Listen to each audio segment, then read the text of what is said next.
Magandang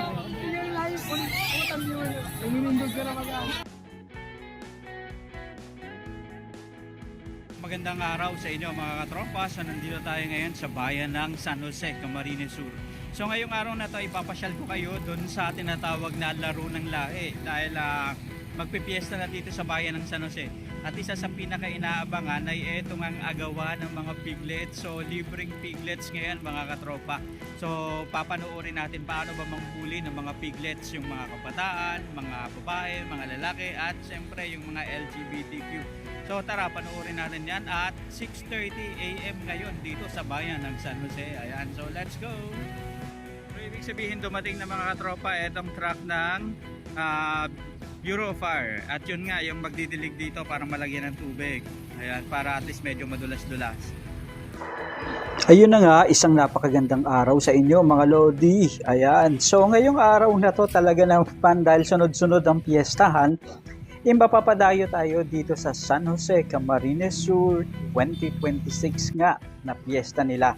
So kung mapapansin nyo mga katropa, kapag sinabing laro ng lahi, gawa ng baboy, Pinoy traditional games, walang iba yan kundi San Jose Partido na. Syempre, eto mga katropa yung isa sa mga inaabangan dito nga sa Camarines Sur. Lalong-lalo na kapag nagpiesta etong San Jose mga katropa dahil nga punong-puno talaga ng events etong San Jose Camarines Sur. So mula May 14 pa lang hanggang May 23 ay sunod-sunod na nga ang event. Lalong-lalo na iba pa yung mga event na matatagpuan sa iba't ibang mga barangay ha. So kasama na dyan yung street dancing at eto nga ang laro ng lahi kung saan nga napadpad tayo mga katropa. Kaya naman talaga, so nandito tayo dito sa Barangay Buklod at napakaaga natin dito mga katropa. Sa katunayan, alas 6 pa lang, gising na gising na tayo. So mga katropa, kung bago ka pa lang dito sa channel na to, ako nga pala ang inyong paboritong kumagala at syempre isang magpapaboy ka-backyard hagray sa inyo mga katropa. So welcome, isa na namang napakalupit na episode ngayong araw na to. So dadalhin tayo ng ating mga paa sa pinakamakulay at pinakamasayang bayan dito sa Bicol Region. And syempre ito yung bayan ng San Jose, Camarines Sur para sa kanilang taunang Partido Town Fiesta 2026 mga katropa.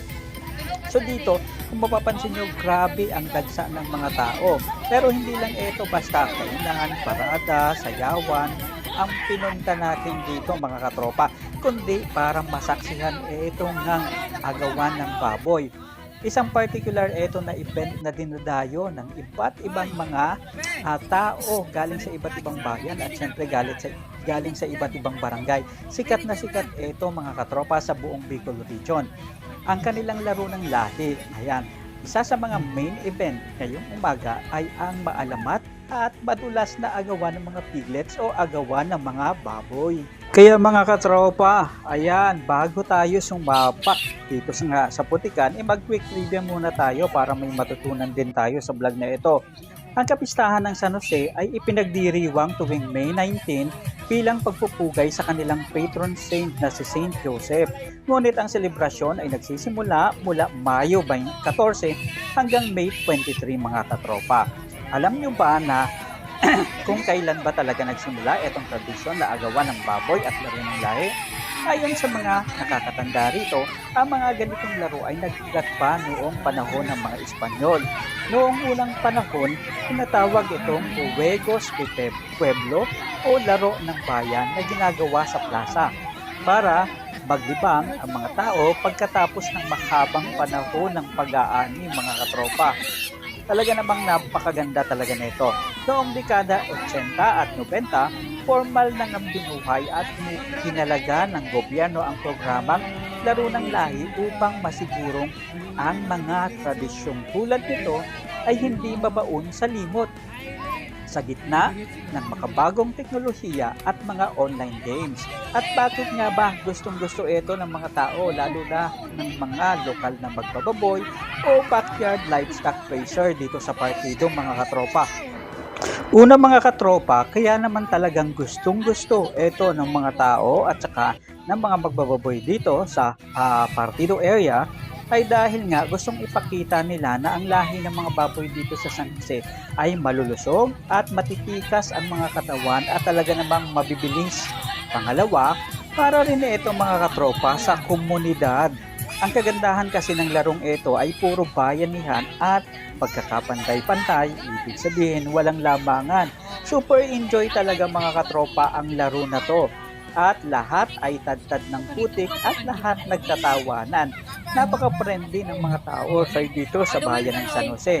At ang isang pinakamalaking bonus dito, si Finders Keepers. Ang sino mang makahuli ng baboy, pagkakalooban ng baboy mismo na mahuhuli nila at may uuwi na nila mga katropa ng libre ito. Pwedeng gawing lechon o panghanda o pwede namang palakihin at panimulang pangkabuhayan mga katropa. Pero gusto nyo ba talagang malaman mga katropa, ano ba talaga ang simbolo at pinagmulan nito laro ng lahi na to? So eto na mga katropa, ang tradisyong agawan ng biik na tinatawag ding agawan ng piglets o sa ibang dialekto sa Bicol ay iniuugnay sa salitang darakupan ng urig. Mula sa salitang darakup o huli at ang urig naman ay nangangahulugan ng baboy. Walang iisang tiyak na tao o petsa kung kailan nagsimula ito dahil ito ay isang katutubong laro ng lahi at nagpasalin-salin na sa iba't ibang henerasyon sa buong Pilipinas. Gayunpaman mga katropa, ang kasaysayan at konteksto kung saan at paano ito nagsimula ay naging bahagi na ng kulturang Pilipino. Pinagmulan ng sinaunang agrikultura at piyesta. Bago pa man ang modernong panahon, ang mga komunidad sa mga probinsya sa Pilipinas ay lubos na nakadepende sa kanilang pagsasaka at pag-aalaga ng hayop, gaya na lang ng baboy at manok. Nagsimula kasi ang larong ito bilang bahagi ng ritual ng pasasalamat para sa isang masaganang ani. Ibig sabihin mga katropa, ito ay parte ng Thanksgiving o harvest ritual. Ang mga hayop na tulad ng biik ay itinuturing na simbolo ng biyaya at kasaganaan. Nang dumating ang mga Espanyol noong 1500s, ipinakilala nila mga katropa ang sistema ng piyesta o kapistahan upang parangalan ang mga patron saint sa bawat bayan upang maging masaya at buhay ang selebrasyon. Hinaluan rin ang mga ito ng tradisyonal na pagtitipon at syempre ng mga palaro, mga palarong bukit tulad na lang itong laro ng lahi. Dito, opisyal na naging fiesta game ang agawan ng biik o darakupan ng piglets, kasabay ng larong palo-sebo at agawan ng pera.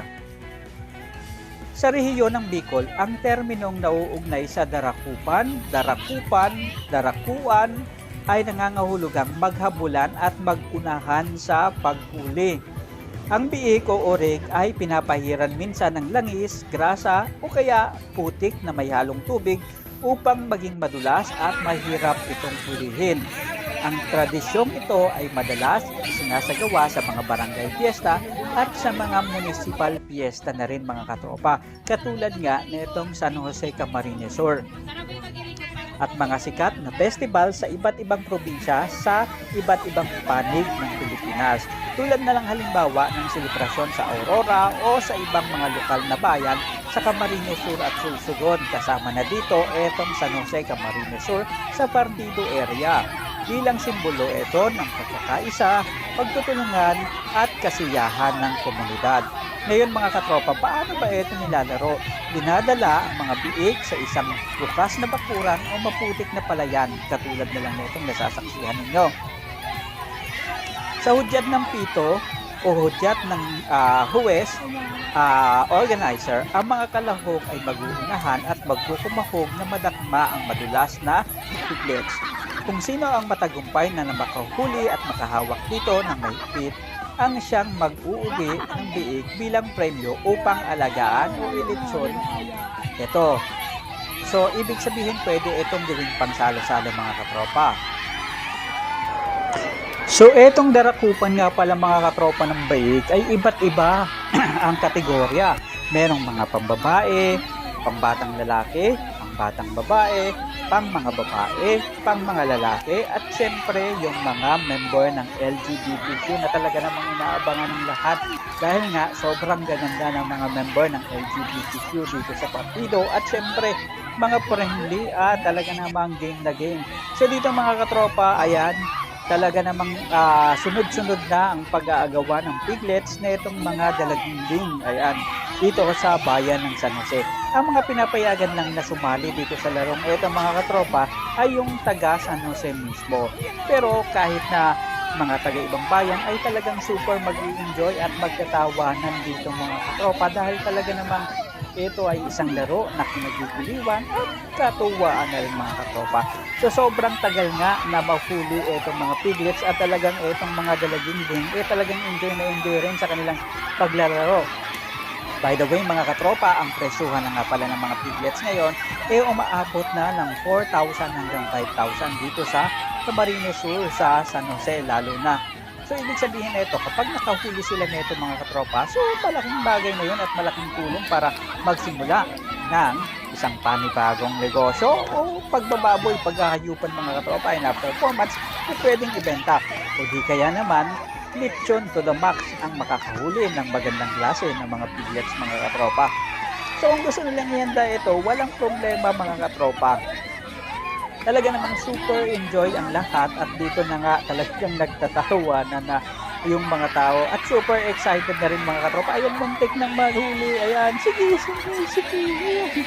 Pero super liksi mga katropa ng mga piglets dito. Kaya naman talaga lahat ng mga tao nag-aabang. So ano na ba ang kasunod na kabanata? Mahuhuli na ba o talagang super dulas lang mga katropa? Netong mga piglets na to, ayan, talaga namang super enjoy ang lahat, nagtatawanan at talagang lahat mababakas mo na ang kasiyahan sa bawat isa sa pamamagitan ng pagtingin sa kanilang mga malalambing ng ngiti at syempre halakhakan at tawanan, kwentuhan to the max mga katrops. Talaga naman mga katropa, super enjoy talaga ang mga lahat ng taong nanonood, kasama na tayo mga katropa.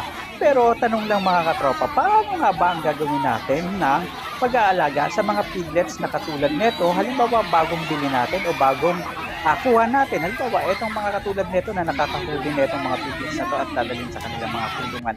So syempre mga katropa, para sa mga bagong dating ng mga biik o piglets sa kulungan, ang pinakamahalagang layunin ibawasan ang kanilang stress number 1 and panatilihing mainit ang kanilang katawan at bigyan sila ng sapat na nutrisyon at tubig.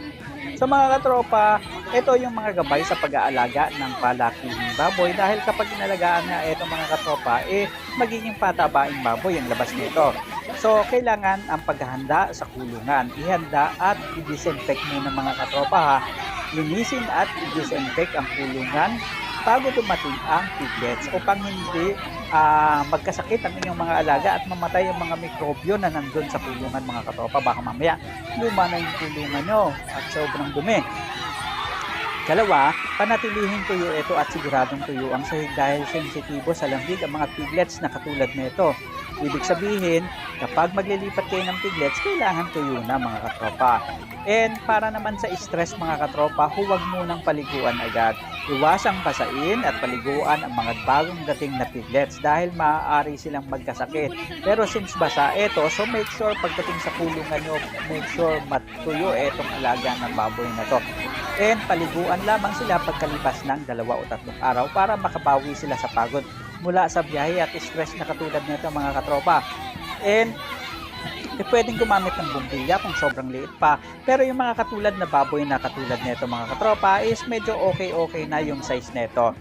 Maglagay rin ng sapin o dayame o pwede na rin sako para hindi ito lamigin lalo na sa gabi, lalo na kung sementado ang inyong baboyan mga katropa.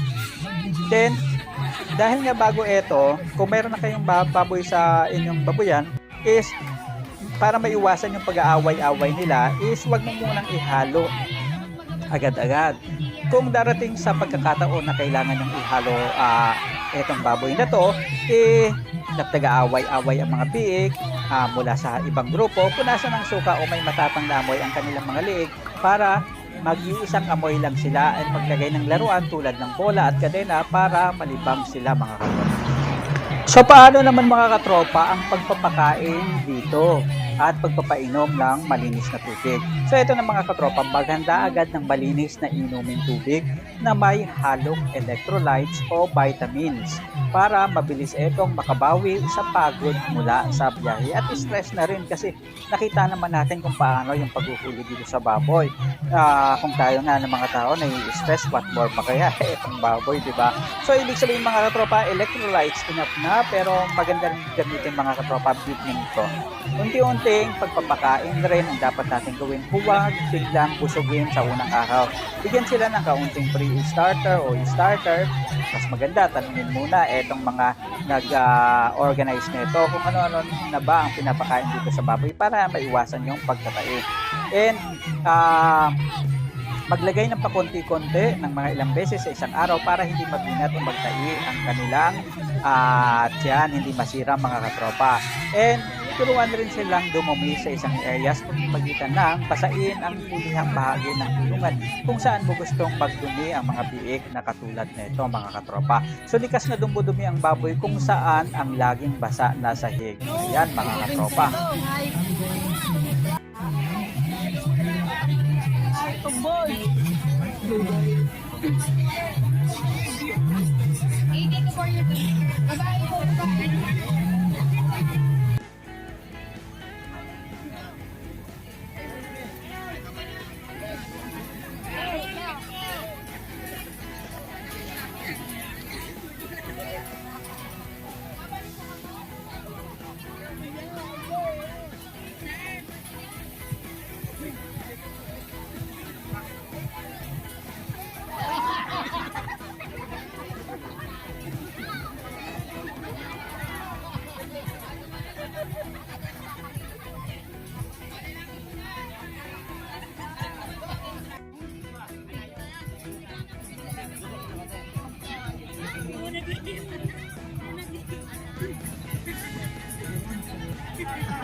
Patulos ha?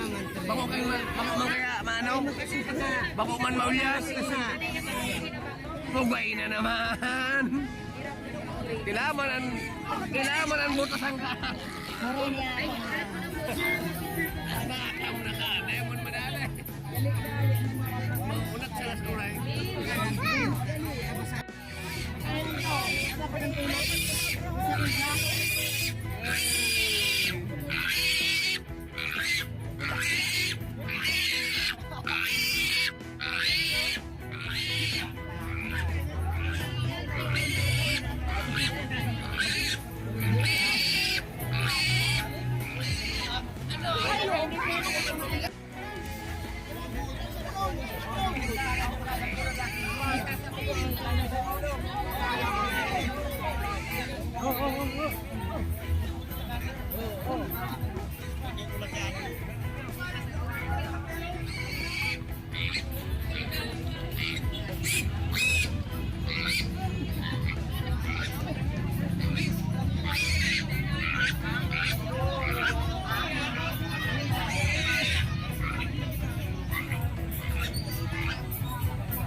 Kaya,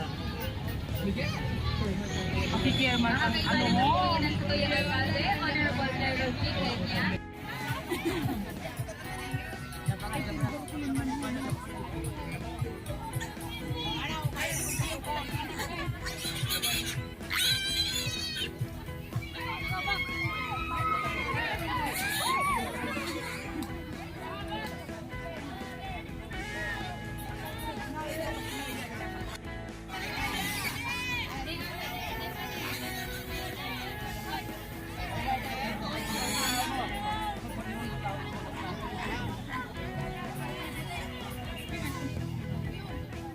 Ready na po kita? Okay, hindi po na.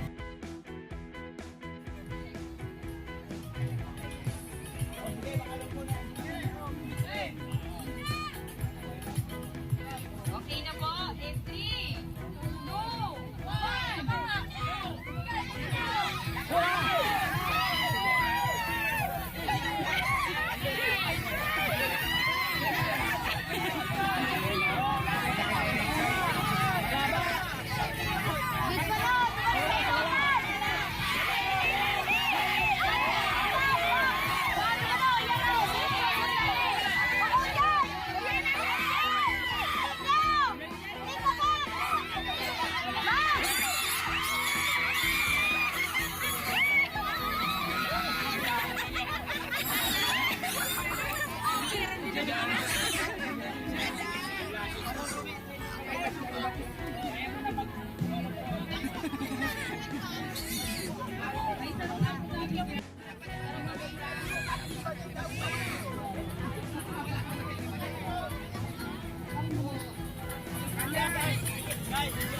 Para po dito sa one round, pwede po po isabay sa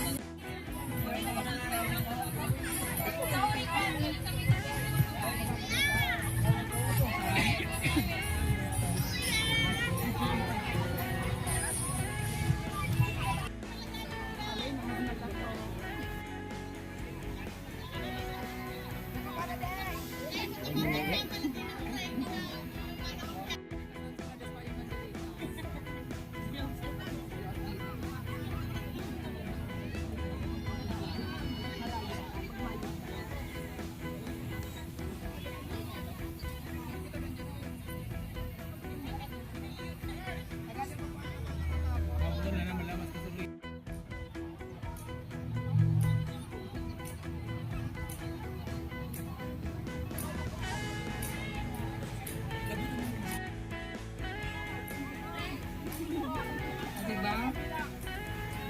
Hala, di pa po. Sir, pasamang tabi ka na, sir. Okay, in 3.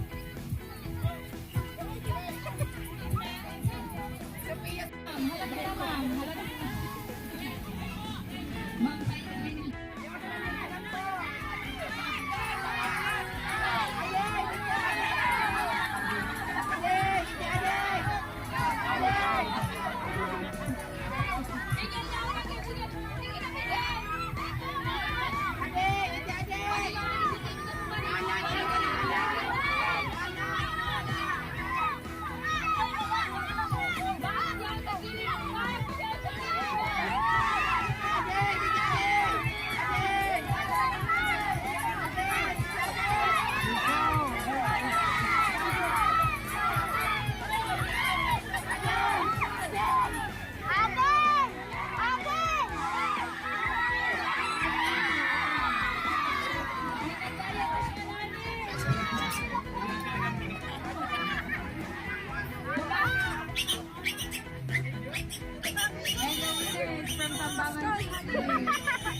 GKS naman bakit nagkakuhan.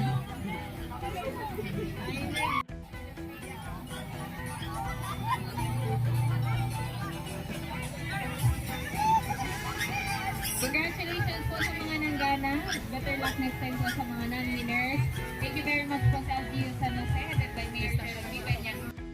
Para po sa tag 4.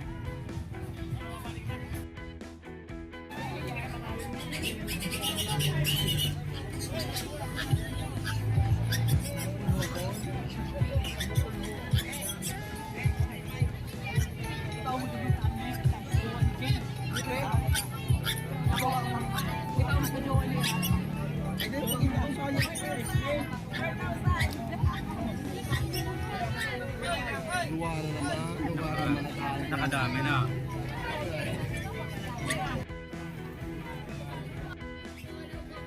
Na miyembro. Ang magagana po ni Maring Kakarisip ni 2,000 pesos. Okay, 2,000 pesos po. Ang first runner-up po, 1,500. Second runner-up po po kita ni 1,000 and ang consolation po 500. Okay,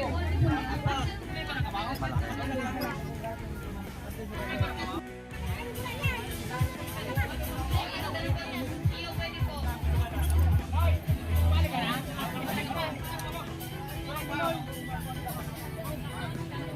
LGBT po ba yung ino?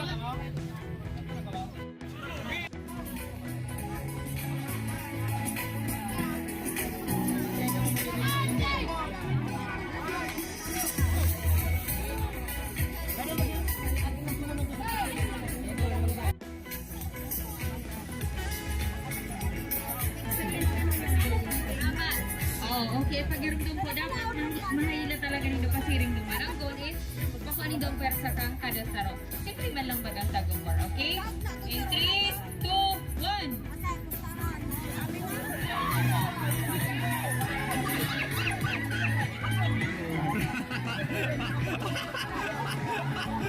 Dapat tayo na.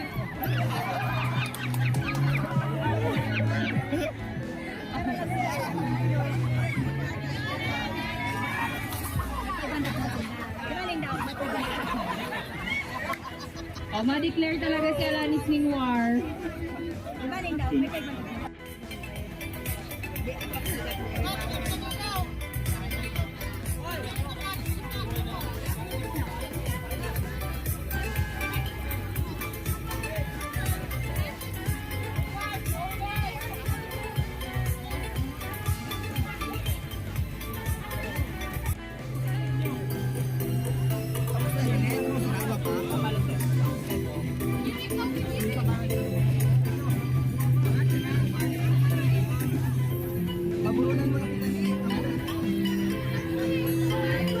Ayan, okay na po. Apat-apat lang. Okay lang po. Ha? Iyo, may round 2. Entry! May round 2 po ini ha. May round 2 ini. Ang LGBT kasi ha, may na pong ibang LGBTQ kaya automatic may champion na po. Entry! 2, 1.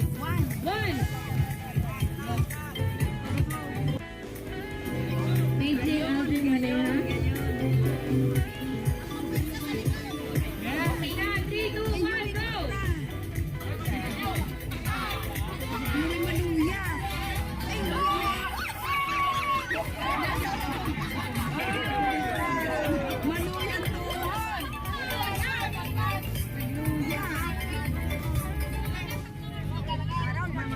Second round.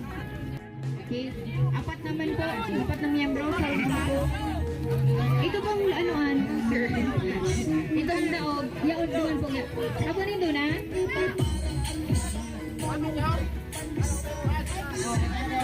Iyo. Pero kung ako pwede pa tayo.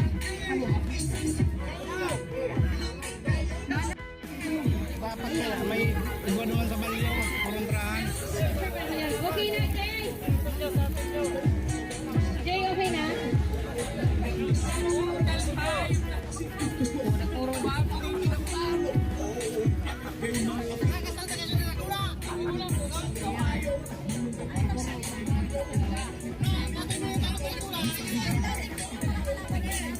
Okay, entry.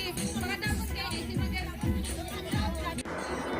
So simple lang mga tropa, sa pagdayo natin sa bayan na to ay sobrang saya. Talagang hindi ko may paliwanag ang kasiyahan mga katropa.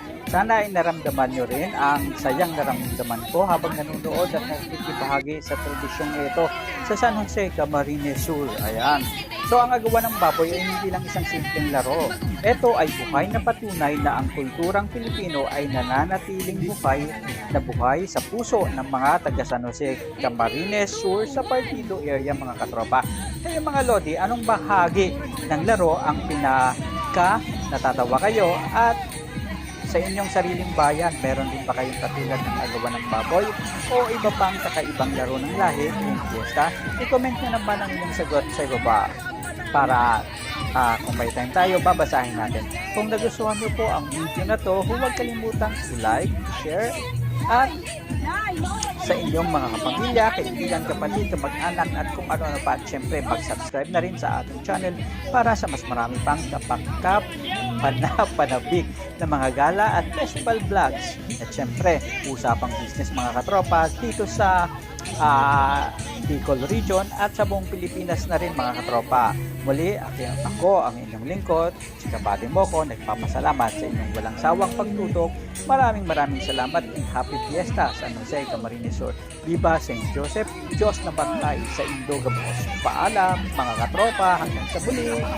Super saya talaga mga katrops.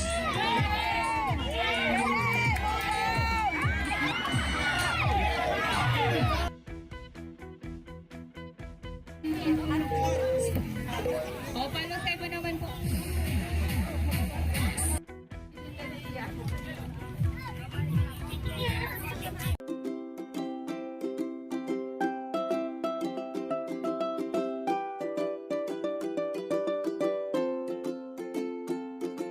Tayo